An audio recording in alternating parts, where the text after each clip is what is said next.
let's talk about a Bombshell Newsweek article by Kurt Eichenwald, who's been on the show before. We've had the backstory of the Trump business conflicts between Trump as the president and Trump as the CEO of his big real estate and business empire. We've talked about this blind trust that Donald Trump clearly doesn't know the definition of, planning to turn over businesses to his kids, which would make it neither blind nor a trust. And Kurt Eichenwald has outlined that this is not merely, how do I want to say it, a sort of theoretical or academic conversation. This is a real today conflict. Let me give you one example, as Kurt Eichenwald writes in Newsweek. Brutal Filipino President Rodrigo Duterte is championing the killing of suspected criminals, of suspected drug dealers, and suspected drug addicts in the streets of the Philippines. This is basically vigilante death squads. We've had a report that Donald Trump spoke to President Duterte, told him that he supports his fight against drug dealers, and actually invited him to the White House. The Trump campaign was asked about this, and the Trump campaign has issued no denial whatsoever. That's already insane. Now, here's the business conflict. Trump Tower at Century City in Makati, Philippines, is almost complete. 94% of the condo units have deposits down. Donald Trump Jr. and Eric Trump went to the building to shovel dirt in a ceremony there, as this picture over my shoulder tells you.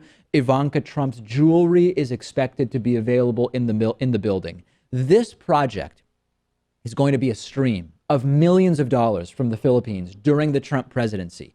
If relations with the Philippines go south, the project might have problems. Not exactly a blind trust, is it? And as Kurt Eichenwald points out in his Newsweek article, note that the Trump family has a huge financial interest in Duterte's deadly vigilante justice campaign. Rooting out crime or perceived crime in the Philippines is good for real estate values, something that Donald Trump and his family are directly financially invested in. And this is so complex because even if Trump leaves this project on paper, even if Trump's business partner is removed as the special envoy to the Filipino President Duterte, Trump's still going to know he has a building there. Of course, this would have the potential to impact Trump's dealings with this brutal president.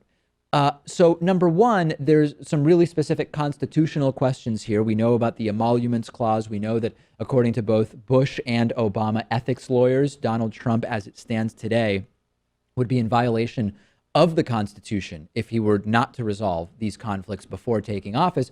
But this is also a national security risk. This gives a brutal foreign leader leverage over Donald Trump. And for all the conspiratorial talk from Alex Jones about globalists, or as he would say, globalists, this is a real problem. This is the globalist guy. If you look at the appointments that Donald Trump is making, if you look at the worldwide business interests, and it's not just the Philippines. China is one of the top 2 export destinations for the Philippines. If you go to trade war with China, you are also hurting the Philippines, which will hurt Donald Trump's personal finances. And Trump is talking very tough about this trade war, but there's also the reality that that trade war might hurt Trump's finances directly. One other story about this. I told you the week before last, I believe, about Donald Trump's conversation with the president of my home country of Argentina.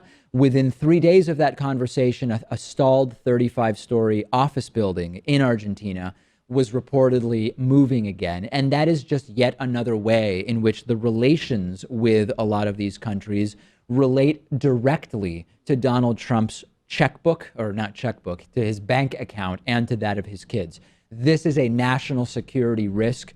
Excellent reporting by Kurt Eichenwald in Newsweek. Let's take a break. I'm on Twitter at @dpakman. Send me your thoughts on this.